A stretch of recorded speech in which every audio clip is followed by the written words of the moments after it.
la revolución cultural Ainu, así le hemos puesto, pero ahorita les damos más detallitos. Y bueno, es que para los que no sepan, los Ainu son un pueblo indígena aquí en Japón.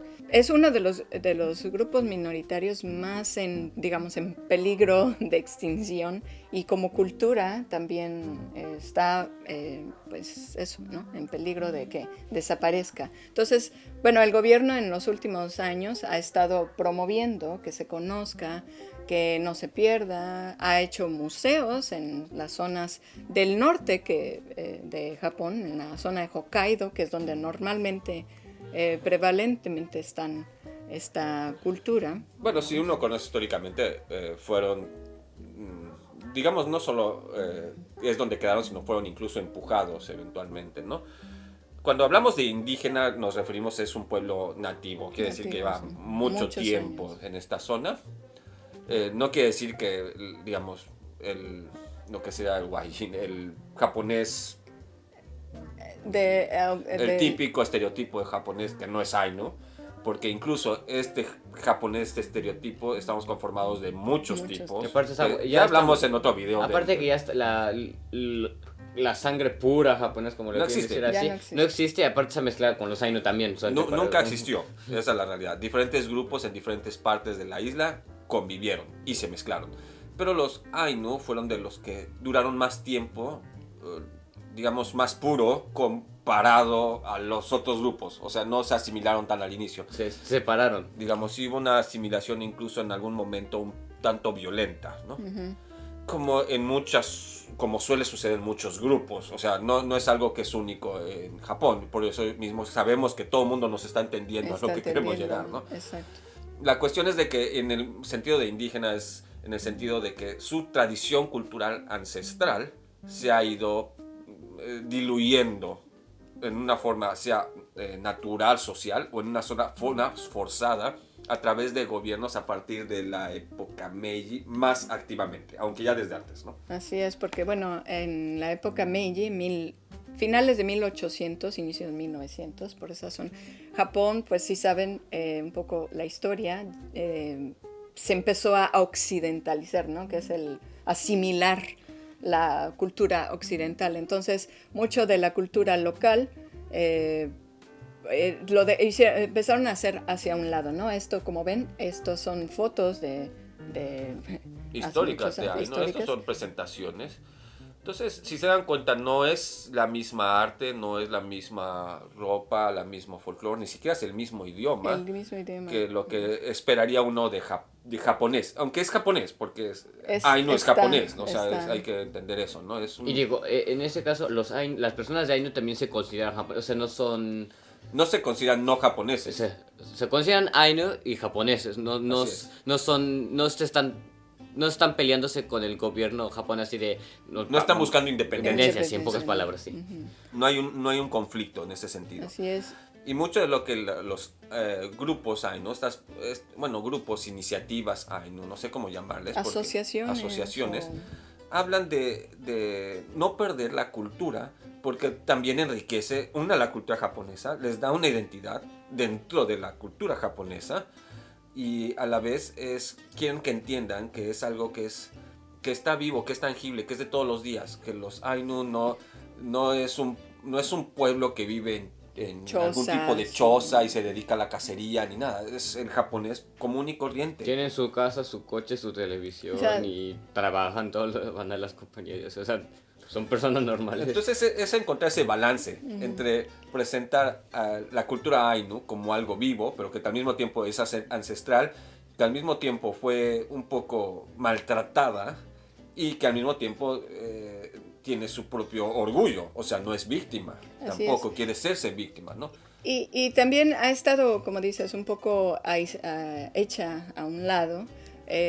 Algo único que tiene la cultura Ainu es de que, bueno, su idioma no tiene nada que ver con el japonés, ¿no? A diferencia de otros grupos indígenas, otros grupos locales, que sí tiene cierta relación con su idioma, tiene cierta relación con el japonés, ¿no? En el caso de los Ainu son únicos, digamos, y por lo mismo, pues se ha ido perdiendo porque no está escrito, ¿no? Es todo a tradición oral, ¿no? Y cada vez hay menos personas que lo hablan, ¿no? Imagínense, sí. Las personas más jóvenes, así lo ponen, las personas más jóvenes que hablan Ainu son abuelos, ¿no? Entonces, prácticamente muere esta generación de abuelos y ya no hay, pues, quien lo pueda transmitir, ¿no? Y para eso, de hecho, Japón está teniendo muchas iniciativas, especialmente la prefectura de Hokkaido. No sé si lo mencionamos en unos videos pasados sobre las artes intangibles de la UNESCO, así. Uh-huh. Está Japón, bueno, la UNESCO está también tratando de colaborar, ayudar, metiendo las danzas típicas y el idioma Ainu en esta clasificación intangible. Y de hecho están también metiendo los letreros de, por ejemplo, las calles, los ríos y así, los están metiendo en Ainu y en japonés, los dos, así como aquí en Tokio o así, están en inglés y así, están en el Ainu y así, para que las personas también se familiaricen en el idioma, en las letras, todo eso, ¿no? Así es, porque ya, bueno, muchos sabrán, la discriminación tiene mucho que ver con el desconocimiento del algo, ¿no? Y de hecho, bueno, también, justamente, porque tenemos el instrumento aquí, las escuelas están, las escuelas, las personas, los años, están yendo a las escuelas para poder enseñarles las culturas, las tradiciones, ¿cómo se llaman? Las costumbres, cómo tocar los instrumentos, por ejemplo, ¿no? Este es un instrumento Ainu original, traído desde Hokkaido. O sea, es artesanal, básicamente está hecho de bambú. Mukuri. Y no sé, tienen en cuenta el instrumento que se usa mucho en el ballgrass, que es de origen italiano, si no me equivoco, que en Italia le llaman scacciapensieri, que no se llama así, es en siciliano porque es de Sicilia y se llama marranzano, que suena peum, que así. Suena así, como un resorte. Que es como un resorte de metal, pues más o menos puede llegar a ver, ¿se oirá? A ver si se oye, a ver, todos calladitos. Acércate hacia cámara. Está difícil, ya no tengo práctica.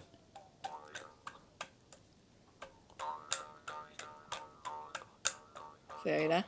¿Sí oyen?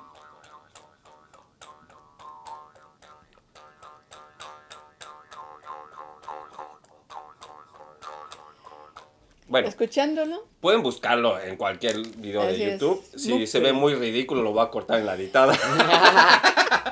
Pero suena muy, muy padre, muy bonito. O le pones es hipnotizante, o sea, es muy, muy sí, de hecho, a mí me recordaba un poco a los cantos estos mongoles. De Mongolia que se quedan en dos tonos. Y de hecho reproducen mucho de lo... O sea, no exactamente, pero mucho de la naturaleza, ¿no? Estos sonidos que a veces se mezclan, no sé, de un pájaro con el río, el aire, y hace estos sonidos tan naturales, ¿no?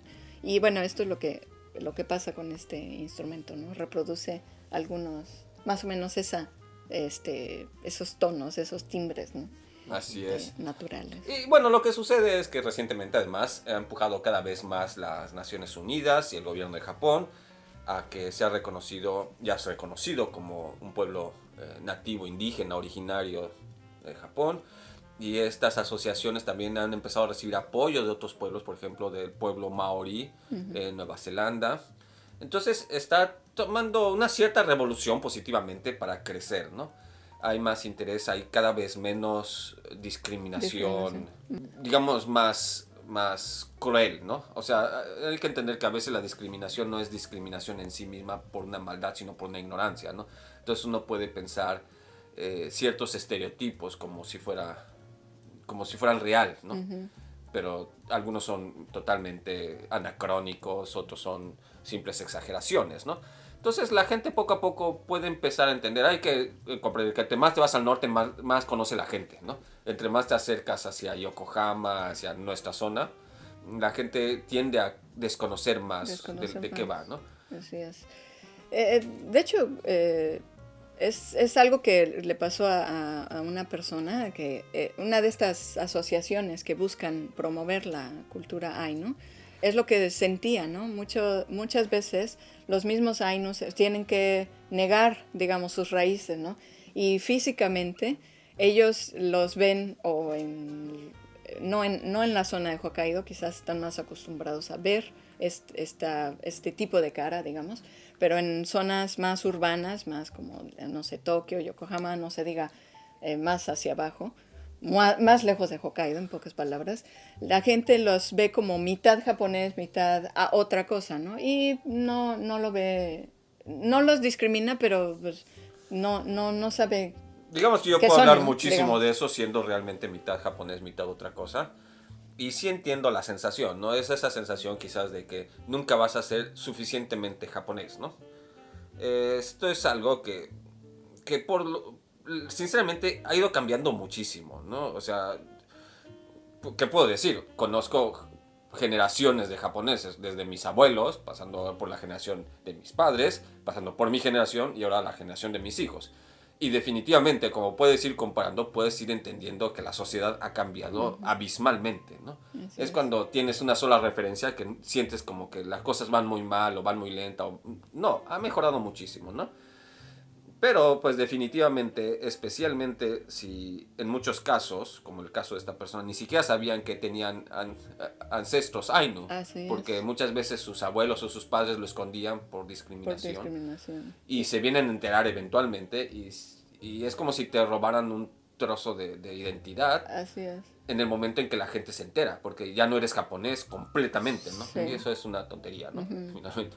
Exacto, y pues bueno, por lo mismo la misma gente sigue escondiéndolo, ya no lo menciona, entonces también estas asociaciones están trabajando para que la gente se sienta orgullosa de esta cultura, ¿no? Y que también sepan la gente, digamos el resto de los japoneses, no sé, que es aunque no lo crean, es parte ya de ellos, ¿no? Porque o siempre ha sido parte de ellos, de los mismos japoneses, ¿no? Porque ha estado en Japón desde hace mucho tiempo, ¿no? Y bueno, sabemos también que en países como, América Latina, México sobre todo, conocíamos iniciativas del gobierno, ¿no? De los gobiernos para seguir promoviendo, no, pero para promover que se hablara el náhuatl, por ejemplo. Es que si hay iniciativas, y por ejemplo eso mismo se hablaba con las asociaciones de Maori y todo esto, ¿no?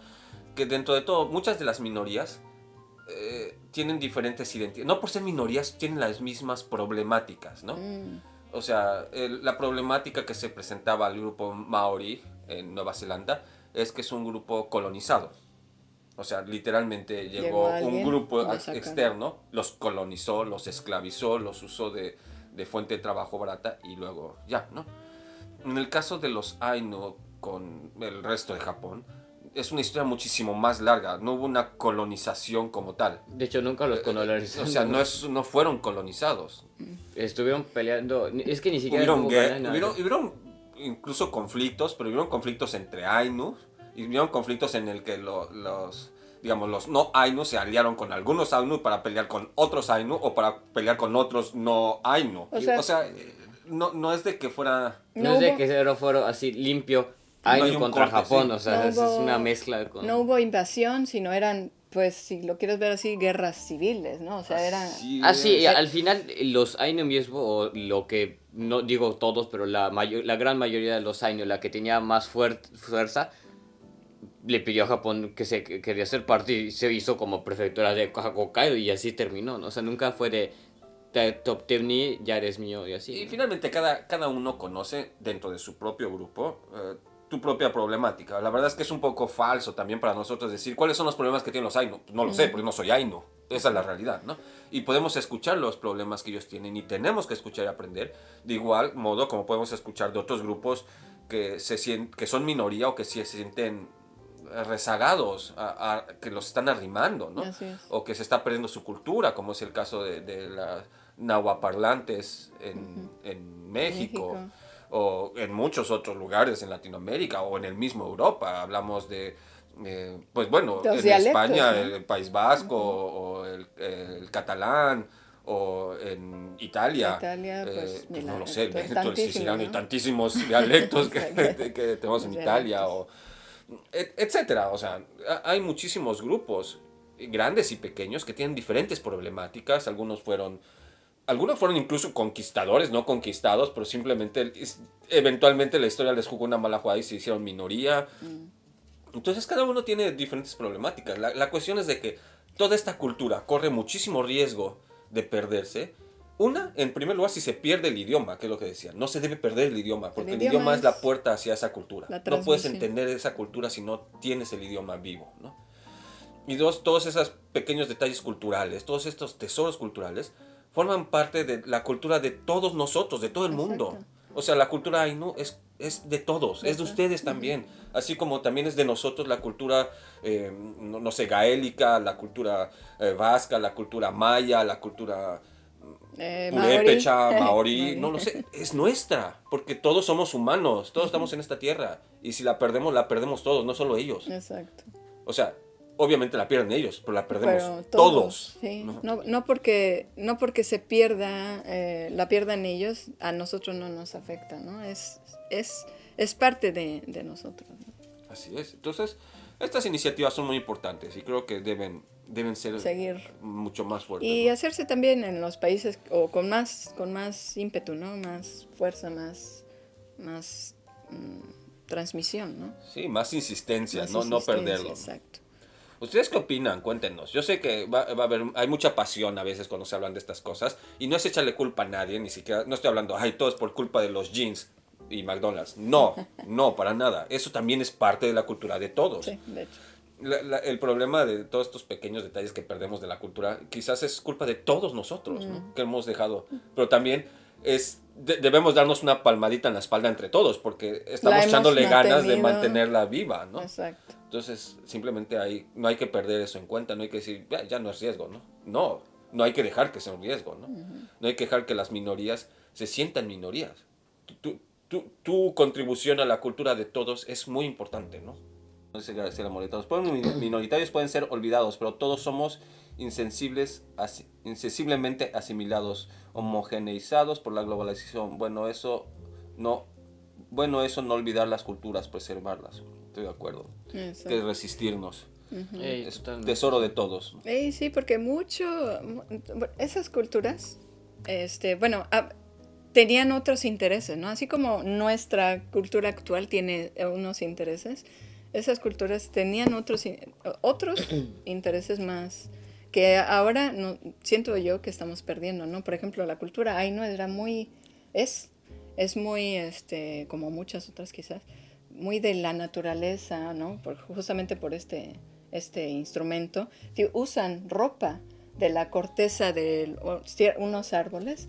O sea, es todo muy orgánico, muy natural, muy en contacto con la naturaleza. Ahora sí que sí, ¿no? Tanto les encanta así de decir eco y así, pues podrían... Exacto, ¿sí? Y es que hay algo que por desgracia creo que nos ha ocurrido como humanidad por tantos miles de años. Ya estoy metiéndome en temas nada que ver, es una opinión totalmente personal, pero finalmente los pueblos minoritarios muchas veces se han quedado dentro de nuestra concepción actual como si fuera rezagado atrás. ¿Por qué? Porque no tenían, quizás decían tecnología o eran civilizaciones no muy avanzadas y todo. Y yo creo que es todo lo contrario. Porque eran civilizaciones tan avanzadas que buscaban no hacer daño a su medio ambiente, que buscaban tener un balance con la naturaleza, que no estaban enfocadas en la violencia. Porque muchas de estas culturas, grandes civilizaciones e imperios, la única característica que tenían realmente era ser muy violentos.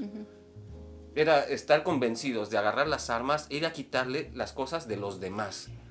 Y eso no te hace una civilización, eso te hace un salvaje, un ladrón. Y sí, somos herederos de eso. O sea, no puedo ser hipócrita y decir. O sea, sinceramente, yo he escuchado muchas veces, y esto me voy a meter en rollos muy sensibles, pero que América Latina fue conquistada por los españoles. Bueno, América Latina en su momento llegaron los españoles y hubo unas guerras de conquista y también estuvieron involucrados grupos locales en las guerras de conquista, lo que sea. Pero la América Latina de hoy está conformada por personas como nosotros que somos parte conquistados y parte conquistadores. Todos los que estamos en América Latina somos herederos directos de esos españoles que llegaron a conquistar. De hecho, los españoles que están en España no llegaron a América Latina a conquistar. Somos nosotros, como mexicanos, es nuestra parte mestiza europea, que son los herederos de los conquistadores. Entonces tenemos que también tomar esa responsabilidad de decir, hice daño a la cultura del mundo. ¿Qué puedo hacer yo para repararlo? Exacto. Y ese es donde viene la responsabilidad. O sea, ya no vamos a poder cambiar lo que pasó hace 500 años, definitivamente. Pero es mi obligación decir, tengo que hacer algo por ayudar a que los grupos minoritarios vuelvan a tener más fuerza su cultura. ¿Y cómo puedo empezar a ayudar? Dejar de decir que no eran grupos civilizados. La civilización no se basa en la capacidad de destruir. Los celtas eran civilizados. ¿No peleaban igual que los romanos? No, pero eso no quiere decir que eran incivilizados. De hecho, los mayas eran civilizados, muy civilizados, de hecho. Muchos grupos, los ainos eran civilizados, los apaches eran civilizados. Era distinta la civilización, su enfoque no estaba en hacer cañones más fuertes. Y lo digo yo porque yo literalmente acabo de hacer un reporte de historia sobre eso. Y viendo las datas así de cuánto, porque en mi caso yo busqué sobre las energías así nucleares y así. Y comparando, porque o sea, no puedes comparar el presente con el pasado de la misma forma, ¿no? O sea, no se puede. Pero comparando con lo que se necesitaba de energía y más o menos poniéndolo con la energía que se necesita ahora, en la antigüedad usaban la energía que necesitaban y ya. Y no era de que era mal o así, o sea, era como si ahora usáramos una energía normal. Solamente que ahora no usamos lo que necesitamos, sino usamos de más. Exacto. Y algo que decías tú que ¿cuál es la palabra? Que se nivelaba, digamos, con la naturaleza, en balance. No sabemos, pero probablemente estas pocas personas, porque no sé si son menos de 100,000 personas, mucho menos yo creo, de personas ahí, ¿no? Quizás ya era ese balance, ¿no? Ya existía, así como las manadas de los lobos o las manadas de los, no sé, de cervatillos o digamos de los animales en el mundo, hay cierto balance, llega el tigre o el león y se lo come, o sea, bueno, ya, digamos, parte del balance, es parte del balance. Probablemente también era un balance que ya existía en las personas y la sobrepoblación, digamos, ha ido rompiendo ese balance y no es de que quizás, no sé, de que los hayamos empujado o limitado o acabado, ¿no? Sino que siempre han estado en balance, ¿no? Pero en comparación con el resto del mundo, parece que son minoría, ¿no? No sé si me explico. Sí, te entiendo. O sea, tampoco quiero decir, los grupos minoritarios siempre vinieron en balance y los demás somos malos, ¿no? Habrá habido también sus abusos. Sí, no era también los grupos mayoritarios hemos otorgado cosas muy interesantes a la humanidad. Pero lo que no quería era que se sienta como el estereotipo de querer pensar los grupos minoritarios igual a conquistados, igual a incivilizados, igual a etcétera, porque eso es una gran mentira. Hace unos años en Tierra del Fuego, Argentina, murió la última mujer ona de un pueblo originario y fue muy triste. Digamos que especialmente se siente triste porque es una muerte, ¿no?